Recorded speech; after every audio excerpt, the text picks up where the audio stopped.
పేద ఇంటికి కోడలిగా వచ్చిన రిచ్ అనామికకి 5వ నెల. నెమ్మదిగా నడుచుకుంటూ ఇంట్లో నుంచి నెమ్మదిగా బయటకొచ్చి అత్తయ్యా అత్తయ్యా అని కొంచెం గట్టిగా పిలుస్తుంది. శారద పరుగున అనామిక దగ్గరికొచ్చింది. కంగారు పడుతూ, ఏంటమ్మా అంత గట్టిగా అరిచావు? ఏమైంది? ఇప్పుడు నేనెక్కడున్నాను అత్తయ్యా? ఇంటి బయట నిలబడున్నావు కోళ్ళ. ఇప్పుడు నాకెన్నో మంత్ అత్తయ్యా? 5వ నెల కోళ్ళ. మొన్ననేగా హాస్పిటల్కి వెళ్ళి చెకప్ చేయించుకున్నాగా. బాగా రెస్ట్ తీసుకోమని డాక్టర్ మేడం చెప్పిందిగమ్మా కదా అత్తయ్య. ఇప్పుడు నేను బయటకు వచ్చాను. 5వ నెల ప్రెగ్నెన్సీతో ఉన్నాను. ఇప్పుడు నేను ఎక్కడ కూర్చోవాలి అత్తయ్య? అని అనామిక అనగానే శారద కంగారు పడుతూ, ఒక్క నిమిషం కోళ్ళ, చెక్క కుర్చీ తీసుకొస్తాను. అత్తయ్య, నేను చెక్క కుర్చీలో కూర్చోనని చెప్పానా లేదా? నా కోసం తీసుకొచ్చిన ఆ సింగిల్ సోఫా కుర్చీ ఉంది కదా, దాన్ని తీసుకొని రండి. వామ్మో కోళ్ళ, ఆ కుర్చీని ఎత్తుకొని రావడం నా వల్ల కాదమ్మా. చెక్క కుర్చీయే తీసుకొస్తానులే. వద్దత్తయ్య, నేను ఆ సింగిల్ సోఫాలోనే కూర్చుంటాను. వెళ్ళి ఆ సింగిల్ సోఫానే తీసుకొని రండి. నా ఒక్కదాని వల్ల కాదు కోళ్ళ. పెరట్లో మొక్కలకి నీళ్ళు పడుతున్న మావి ఉన్నాడు కదా, పిలవండి అత్తయ్య. ఇద్దరు వెళ్ళి నేను కూర్చుని నా సింగిల్ సోఫాని మాత్రమే తీసుకొని రండి. మీ మావి వద్దులే తల్లి, నేనే తీసుకొని వస్తానులే. మావి ఎందుకు వద్దత్తయ్య? ఇద్దరు పట్టుకొని తీసుకురావచ్చు కదా. అయినా మీ మావి వద్దులే కోళ్ళ, నేను ఏదో ఒకలాగా తీసుకొస్తానుగా. మావయ్యకి ఏదైనా పని చెప్పడానికి మీరెందుకంట అంత భయపడతారు? అది భయం కాదు కోళ్ళ, భర్తకిచ్చే గౌరవం. నాకలా అనిపించడం లేదు. మావయ్య అంటే మీకు భయం అనిపిస్తుంది. మావయ్యా మావయ్యా అని గట్టిగా పిలుస్తుంది. పెరట్లో ఉన్న ప్రసాదు కొంచెం కంగారు పడుతూ అత్తాకోడలిద్దరి దగ్గరికి వచ్చాడు. ఏమైంది కోళ్ళ? మావయ్య, మీరు అత్తయ్య ఇద్దరు వెళ్ళి ఇంట్లో ఉన్న సింగిల్ సోఫాని తీసుకొని రండి. అలాగే కోళ్ళ, పద శారద అని ప్రసాద్ చెప్పి శారదని తీసుకొని అక్కడి నుంచి ఇంట్లోకొస్తారు ఇద్దరు. హాల్లో ఒక మూల ఆ సింగిల్ సోఫా కనిపిస్తుంది. శారదా ప్రసాదులు ఆ కుర్చీ దగ్గరికి వస్తారు. మీరిలా? శారద, అనామిక మనకి కోడలు కాదు, కూతురు. మన కూతురు గర్భవతిగా ఉంటే మనం చేసేవాళ్ళమా కాదా? ఇప్పుడు కూడా అంతే. పద అని ఇద్దరూ మాట్లాడుకొని శారదా ప్రసాదులు ఆ సోఫా కుర్చీని తీసుకుని బయట నిలబడిన అనామిక దగ్గరికి వచ్చి వేస్తారు. ఇక అనామిక ఆ కుర్చీలో కూర్చుంటుంది. అమ్మా, ఇంక నేను వెళ్ళనా తల్లి? వెళ్ళండి మావయ్య అని చెప్పగానే ప్రసాద్ అక్కడి నుంచి వెళ్ళిపోతాడు. అత్తయ్య, డాక్టర్ నాకు ఫ్రూట్స్ పెట్టమని చెప్పింది కదా. అవును కోళ్ళ, సిద్ధంగానే ఉన్నాయి. వెళ్ళి తీసుకొని రండి అత్తయ్య, తింటాను అని చెప్పగానే శారద లోపలికి వెళ్లి ఒక గిన్నెలో ఉన్న పళ్ళని తీసుకుని అనామిక దగ్గరికి వచ్చింది. 5వ నెల కడుపుతో ఉన్న అనామిక ఆ పళ్ళని చూసి, నిజం చెప్పండి అత్తయ్య, ఈ పళ్ళని కొనుక్కొచ్చారా? ఎక్కడైనా రోడ్ల మీద పడుంటే ఏరుకొచ్చారా? ఎంత మాట అన్నావు కోళ్ళ. రోడ్ల మీద ఏరుకు రాలేదు. రోడ్డు పక్కన తోపుడు బండ్లు పెట్టుకుని అమ్ముకుంటారుగా, వాళ్ళ దగ్గర తీసుకొచ్చాను కోళ్ళ. అందుకే ఇవి ఇలా ఉన్నాయి. వెళ్ళండి. ఇలాగే నా కళ్ళ ముందు నిలబడ్డారంటే ఏం చేస్తానో కూడా నాకే తెలీదు.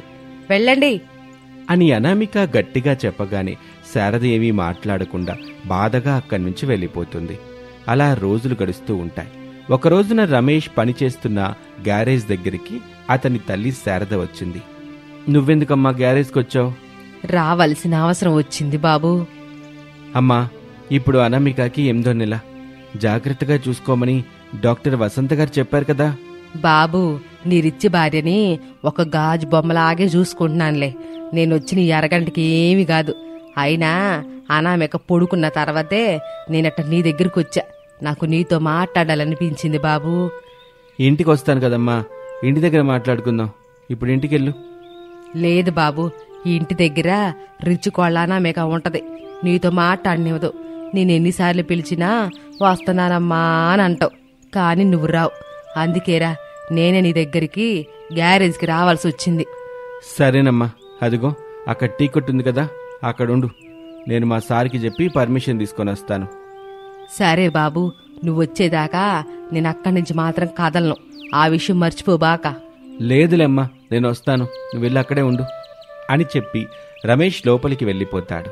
టీ కొట్టు దగ్గర శారద కూర్చొని ఉంటుంది. ఇక అప్పుడే తన సెల్ ఫోన్ మోగుతుంది.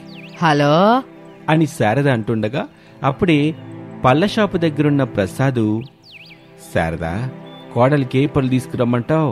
ఎంతకి ఇప్పుడు మీరు ఎక్కడున్నారండి? రోడ్డు పక్కన పళ్ళ బండి ఉందిగా, అక్కడున్నాను. రోడ్డు పక్కనుండే బండి మీద పళ్ళం తీసుకొస్తే మన కోడలు తిందండి. ఆ పళ్ళం చూసి తిట్టకుండా తిడతా ఆ పళ్ళతోనే మన ఇద్దరిని కొడతది. అంత ఖచ్చితంగా ఎట్టా చెప్తున్నావు శారదా?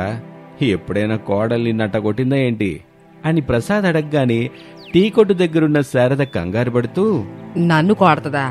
కోడలో నన్ను ఎందుకు కొడుతుంది చెప్పండి. ఇప్పుడు అదంతా ఎందుకు గాని శారదా, పళ్ళు తీసుకురావాలా వద్దా అది చెప్పు. పళ్ళనే ఏదైనా పేరున్న మాటలో నుండి తీసుకురండి, అప్పుడే కోళ్ళ తింటది. తనకి మన మీద ఉన్న కోపం కూడా పోయిద్ది. సరేలే, పెద్దగా పేరున్న మాటలోకి వెళ్ళే తీసుకొస్తానులే అని చెప్పి ఆ పళ్ళబండి దగ్గర నుంచి వెళ్ళిపోతాడు. టీ కొట్టు దగ్గర ఉన్న తల్లి శారద దగ్గరికి రమేష్ వస్తాడు. ఇప్పుడు చెప్పమ్మా, ఏంటి నాతో అంతగా మాట్లాడే విషయం? బాబు, కోడలు డెలివరీ ఇప్పుడు చూపిస్తున్న ప్రైవేట్ హాస్పిటల్లోనే చేయించాలని పట్టుబడితే నిన్న చెకప్ కోసం వెళ్ళినప్పుడు నేను ఆ డాక్టర్ మేడంతో మాట్లాడా. అవునా, ఏమన్నారమ్మా? బాబు, ఆ హాస్పిటల్లో నార్మల్ డెలివరీ అయితే 60,000 రూపాయల వరకు అవుతుందంట. ఇక ఆపరేషన్ చేయాల్సి వస్తే మాత్రం అక్షరాల 1,00,000 రూపాయలు అవుతుందంటరా అని చెప్పగానే రమేష్కి నోటి నుంచి మాట రాలేదు. అలా తల్లిని చూస్తూ ఉంటాడు. ఇప్పుడు కోడలకి 8వ నెల నిండి 9వ నెల వస్తుంది. అంటే మనం డబ్బులు పట్టుకుని సిద్ధంగా ఉండాలమ్మా. అవును బాబు, నిజం చెప్పరా, మనకే అంత డబ్బు సర్దుబాటు అవుతుందంటావా? కాదమ్మా. అందుకే బాబు, నువ్వు కోడలు గదిలో ఏకాంతంగా ఉన్నప్పుడు నెమ్మదిగా కోడలికి చెప్పు, ప్రభుత్వ ఆసుపత్రికి వెళ్ళేలా ఒప్పించు బాబు. సరేనమ్మా, నా ప్రయత్నం నేను చేస్తాను. ఈ విషయం గురించే నీతో మాట్లాడాలని అనుకుంటానే ఉన్నానురా, కానీ మనకి మాట్లాడుకునే అవకాశమే దొరకలేదు బాబు. సరేలే అమ్మా, నువ్వైతే ఇంటికి వెళ్ళు, నేను రాత్రికి అనామికతో మాట్లాడే ప్రయత్నం చేస్తాను అని చెప్పగానే శారద అక్కడి నుంచి బయలుదేరుతుంది. ఇక ఆ రోజు రాత్రి భయంకరమైన వర్షం పడుతూ ఉంటుంది. ఇంట్లో ఒక మూల శారదా ప్రసాదులిద్దరూ బిక్కుబిక్కుమంటూ కూర్చుంటారు. రమేష్, అనామికలు డెలివరీ గురించి గొడవ పడుతూ ఉంటారు. ఇప్పుడు చూపిస్తున్న హాస్పిటల్లోనే నేను డెలివరీ చేయించుకుంటాను తప్ప ప్రభుత్వ ఆసుపత్రికి మాత్రం రాను. అంత డబ్బు మన దగ్గర లేదనామిక, నన్ను అర్థం చేసుకో. మా నాన్న దగ్గర చాలా డబ్బుంది. మా నాన్నకి ఫోన్ చేసి ఇప్పుడే తెప్పిస్తాను చూడండి అని అనామిక వాళ్ళ నాన్నకి ఫోన్ ట్రై చేస్తూ ఉంటుంది. కానీ సిగ్నల్ సరిగ్గా లేక లైన్ కలవదు. ఛీ, ఈ ఫోన్ కూడా ఇప్పుడు కలవడం లేదు. రేపు మార్నింగ్ వెళ్ళి నేనే డబ్బులు తెచ్చుకుంటాను అని చెప్పి అనామిక పడుకుంటుంది. ఇక ఓ రాత్రి వేళ అందరూ పడుకున్న తర్వాత అనామిక నిద్రలేస్తుంది. ఇక్కడే ఉంటే ఏ క్షణమైనా నన్ను మీరు తీసుకెళ్ళి ప్రభుత్వ హాస్పిటల్లో అడ్మిట్ చేసేస్తారు. నేను ఇక్కడుండను అని అనుకొని ఇంట్లో నుంచి బయటకొచ్చి గొడుగు పట్టుకొని ముందుకు వెళ్తూ ఉంటుంది. కొంచెం దూరం వెళ్ళిన తర్వాత అనామికకి నొప్పులు మొదలవుతాయి. బాధగా, ఓ అమ్మో, ఇదేంటి ఉన్నట్టుండి ఇప్పుడు నొప్పులు వస్తున్నాయి. డాక్టర్ గారు ఇంకా టైం ఉందని చెప్పారుగా, ఇప్పుడెలా అని అనుకుంటూ బాధగా ముందుకు వెళ్తూ ఉంటుంది. ఒక ఇంటి దగ్గర డాక్టర్ నందిని కృష్ణ, ప్రముఖ గైనకాలజిస్ట్ అన్న బోర్డు కనిపిస్తుంది. అతి కష్టం మీద గుమ్మం దగ్గరికి వెళ్ళి తలుపు మీద కొడుతుంది. కాసేపటికి డాక్టర్ నందిని కృష్ణ బయటకొచ్చి అనామిక పరిస్థితిని చూసి ఇంట్లోకి తీసుకెళ్తుంది. బెడ్ మీద పడుకోబెట్టి ఇలా అంటుంది, భయపడుకు తల్లి, నీకేవీ కాదు, నీకు నార్మల్ డెలివరీ అవుతుంది అని ధైర్యం చెప్తూ అనామికకి doctor Nandini Krishna normal delivery చేస్తుంది. పండంటి బాబుకు జన్మనిస్తుంది అనామిక. ఆ బాబు నవ్వుతూ ఆడుతూ ఉంటే అది చూస్తున్న అనామిక ఎంతో సంతోషపడుతుంది. డాక్టర్ నందిని కృష్ణ రమేష్ వాళ్ళకి ఫోన్ చేసి బాబు పుట్టిన విషయం చెప్తుంది. అదే వర్షంలో అందరూ వచ్చి బాబుని చూసి సంతోషపడతారు. మరుసటి రోజున ఆనందంగా తమ ఇంటికి తీసుకెళ్లిపోతారు. ఇక అప్పటినుంచి అనామికలో కొంచెం కొంచెంగా మార్పు వస్తూ ఉంటుంది. తన అత్తామావగారితో చాలా సంతోషంగా జీవిస్తూ ఉంటుంది. ఇది ఇవాల్టి కథ. మరొక ఆసక్తికర కథలో మళ్ళీ కలుద్దాం. అంతవరకు సెలవు, నమస్తే. పార్క్లో రోజా పువ్వు పట్టుకుని టెన్షన్తో నిలబడిన వరుణ్ దగ్గరికి సాగర్ వచ్చాడు.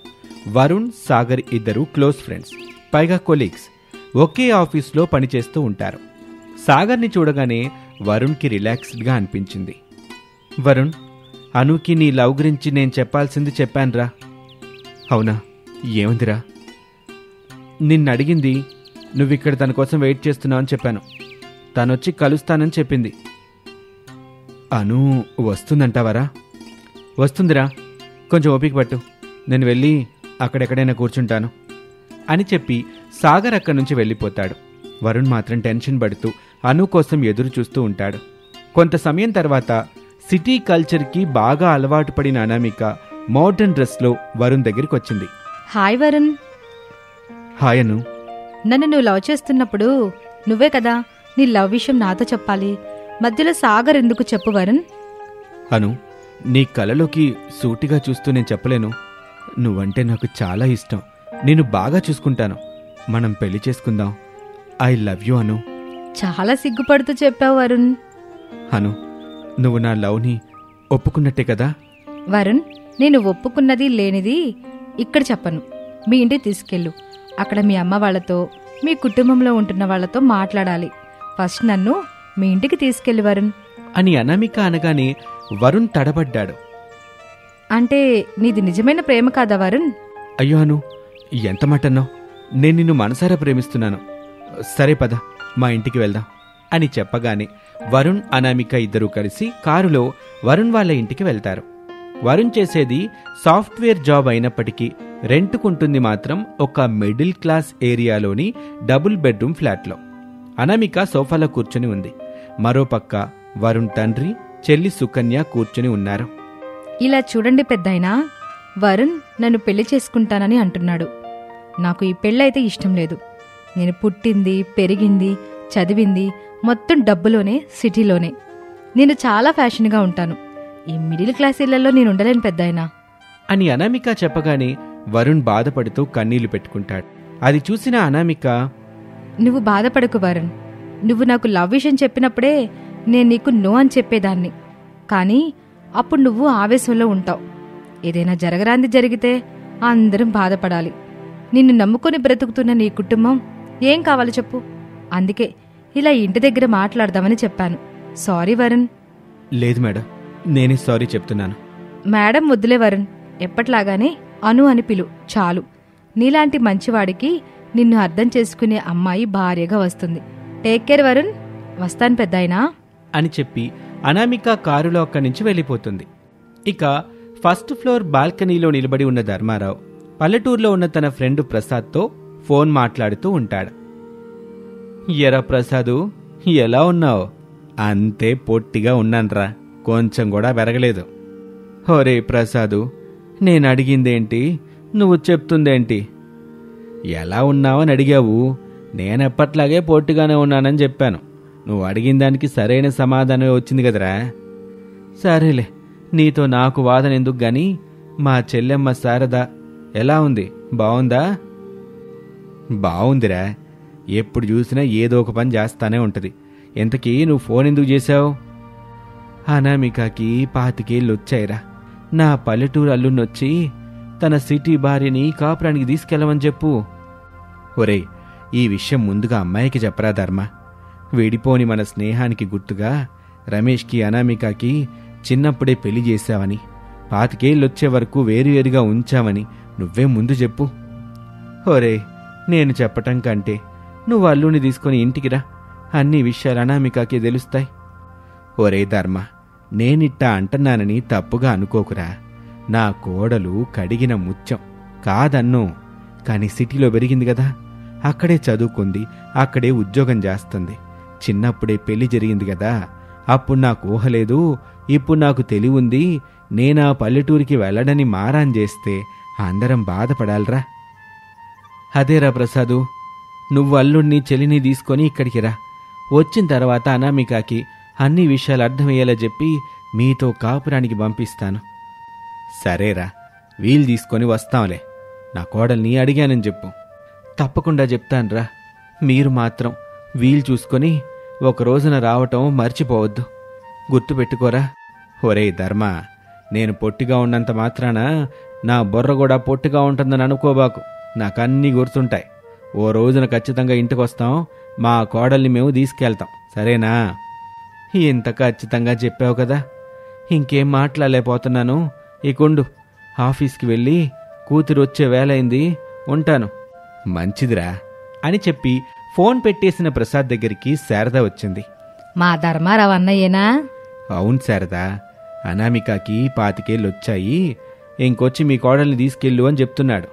మంచి రోజునెళ్ళి మాట్లాడుకొని రమేష్ అనామికలకే మళ్ళీ పెళ్లి చేసి పద్ధతి ప్రకారంగా కోడలను తెచ్చుకుందామండి. అట్టగే శారదా, వాడెలాగూ నీ మాట కాదండు. ఏ రోజున మంచిగా ఉందో చెప్పు, ఆ రోజే వెళ్ళి అన్ని విషయాలు మాట్లాడుకుందాం అని చెప్పి అక్కడి నుంచి వెళ్ళిపోతాడు ప్రసాద్. ఇక ఆ రోజు రాత్రి ఇంటి ముందు మంచంలో రమేషు, ప్రసాదు, శారద ముగ్గురు కూర్చొని ఉన్నారు. నాన్న, అనామిక అంటే నాకిష్టమే నాన్న. కానీ అనామిక ఏమో సిటీలో పెరిగిన అమ్మాయి. తను ఈ పల్లెటూరుకొచ్చి ఇక్కడ కాపురం చేస్తుందంటారా? మీరే చెప్పండి. బాబు రమేషు, అన్ని విషయాలు మాట్లాడిన తర్వాత అనామిక ఒప్పుకుంటేనే మానింటికి కోడలుగా వస్తుంది. లేదంటే నువ్వే వాళ్ళింటికి అల్లుడిగా వెళ్ళు, సరేనా? ఆడు వాళ్ళింటికి అల్లుడుగా వెళ్ళడానికి నేను ఒప్పుకోనండి. ఇలా ముగ్గురు మాట్లాడుకుంటూ ఉంటారు. ఓ 2 రోజుల తర్వాత ప్రసాదు, శారద, రమేషు ముగ్గురు కలిసి ధర్మారావు ఇంటికి వచ్చారు. హాల్లో కూర్చుని ఉన్నారు. ధర్మారావు వాళ్ళతో మాట్లాడుతూ ఉండగా ఆఫీస్కి వెళ్ళటానికి అనామిక రెడీ అయ్యి హాల్లోకి వచ్చింది. ప్రసాద్ వాళ్ళని చూసి అనామిక వాళ్ళని పలకరించింది. Hello uncle. Hi aunty. ఎలా ఉన్నావు పల్లెటూరు అబ్బాయి? అని ముగ్గురిని పలకరించింది. ప్రసాదు, శారద నవ్వుతూ మాట్లాడతారు. రమేష్ మాత్రం కోపంగా ఫేస్ పెట్టుకుంటాడు. అది చూసిన ధర్మారావు, అను, రమేష్ ఇక్కడికొచ్చింది పల్లెటూరు అబ్బాయిగా కాదు, పల్లెటూరి అల్లుడిగా వచ్చాడు. నిన్ను కాపురానికి తీసుకెళ్లటానికి వచ్చాడు అని చెప్పగానే అనామిక ఒక్కసారిగా షాక్ అయింది. ఆ షాక్ నుంచి తేరుకోకముందే ధర్మారావు చిన్నప్పుడు జరిగిన కథ మొత్తం వివరంగా చెప్తాడు. అనామిక కన్నీళ్లు పెట్టుకుంటూ, సరే నాన్న, మాకు మళ్ళీ పెళ్లి చేయండి. నేనింకా పల్లెటూరికే కాపురానికి వెళ్తానులే అని అనామిక ఒప్పుకోవటంతో రమేష్కి అనామికలకి ఘనంగా పెళ్లి జరిపిస్తారు. అనామిక ట్రైన్లో అత్తగారి ఊరికి బయలుదేరుతుంది. ట్రైన్ జర్నీ అనామికకి భలే థ్రిల్లింగ్గా ఉంటుంది. అత్తయ్య, ట్రైన్ జర్నీ భలే ఉంది. నేను ఎక్కడికి వెళ్ళినా కారులోనే వెళ్తూ ఉంటాను. ఇలా ట్రైన్లో ఎప్పుడూ వెళ్ళింది లేదు అని సంతోషంగా చెబుతుంటే శారద, ప్రసాదు, రమేషు ఆనందపడతారు. కొంత సమయం తర్వాత ట్రైన్ ఒక ఊరి దగ్గర ఆగింది. శారద కుటుంబం అక్కడి దిగి ఎడ్లబండి ఎక్కారు. అనామిక, రమేషు నిలబడి చల్లని గాలిని ఎంజాయ్ చేస్తూ ఉంటారు. మట్టి రోడ్డు మీద ఎడ్లబండి వెళ్తుంటే అనామికకి భలేగా సరదాగా అనిపించింది. ఒక అరగంట గడిచిన తర్వాత చుట్టూ పచ్చని చెట్లు, పూల మొక్కలతో అందంగా ఉన్న ఒక మట్టి ఇంటికి చేరుకున్నారు. అది చూడగానే అనామికకి ఆ ఇల్లు ఎంతో బాగా నచ్చింది. అత్తయ్య, ఇది మనిల్లేనా? అవును తల్లి, ఇదే మనిల్లు. నీకు నచ్చిందా? నాకు చాలా బాగా నచ్చింది అత్తయ్య అని అనామిక ఎంతో ఆనందంగా ఆ ఇంట్లోకి అడుగుపెట్టింది. అత్తగారు శారద తెల్లవారుజామునే లేచి బయట కల్లాపి చల్లటం, ముగ్గులు వేయటం చూసేది. ఒక రోజున శారద, ఎంత పొద్దున్నే ఎందుకు తల్లి లేవడం? నేను చేసుకుంటాను కదా పనులన్నీ. నువ్వెళ్ళి పడుకోపో. నీకు అసలే ఈ పనులన్నీ అలవాటు లేని పనులు కదా, నేను చేసుకుంటానుగా. నిజం చెప్పనా అత్తయ్య, నేను ఇంత పొద్దున్నే లేస్తుంది మీకోసం కాదు, అలాగని ఈ ముగ్గులు ఈ పనులు నేర్చుకోవడానికైతే కాదు. మరి అబ్బాయి చెప్పాడని లేస్తున్నావా? కాదత్తయ్య, ఎంతో స్వచ్ఛమైన ఈ గాలి కోసం లెగుస్తున్నాను. ఈ గాలిలో అమ్మలాంటి లాలింపు ఉందనిపిస్తుంది. అమ్మ కడుపులో ఉన్న భావన కలుగుతుంది అత్తయ్య. అదే సిటీలో ఉంటే హాల్లో ఫ్యాన్ గాలి మాత్రమే ఉండేది, రూమ్లో ఉంటే ఏసీ. అదే బయటకొస్తే వెహికల్స్ పొగ, కెమికల్స్ పొగ. అనారోగ్యాన్ని పీల్చుకుంటూ హాస్పిటల్ బిల్ని చూసి భయపడుతున్నాం అని అనామిక చెబుతుంటే శారద మురిసిపోతూ ఇలా అంటుంది. ఆ గొప్పతనం గాలిది కాదు తల్లి, ఈ పల్లెటూరుది. ఇక్కడ జీవిస్తున్న రైతులది. ఇక పట్టణాలు, నగరాల్లో జీవించే వాళ్ళు కూడా ఇంటి చుట్టుపక్కల చెట్లను పెంచుకోవాలి. అప్పుడు ఆ చెట్లే మనల్ని రక్షిస్తాయి. నిజమత్తయ్య అని చెప్పి ఇక ఆ రోజు నుంచి అనామిక అత్తగారు శారద్తో కలిసి అన్ని పనులు నేర్చుకుంటూ సంతోషంగా కాపురం చేసుకుంటూ ఉంటుంది. ఇది వాల్టి కథ, పట్నం కోడలు. మరొక ఆసక్తికర కథలో మళ్ళీ కలుద్దాం. అంతవరకు సెలవు. నమస్తే.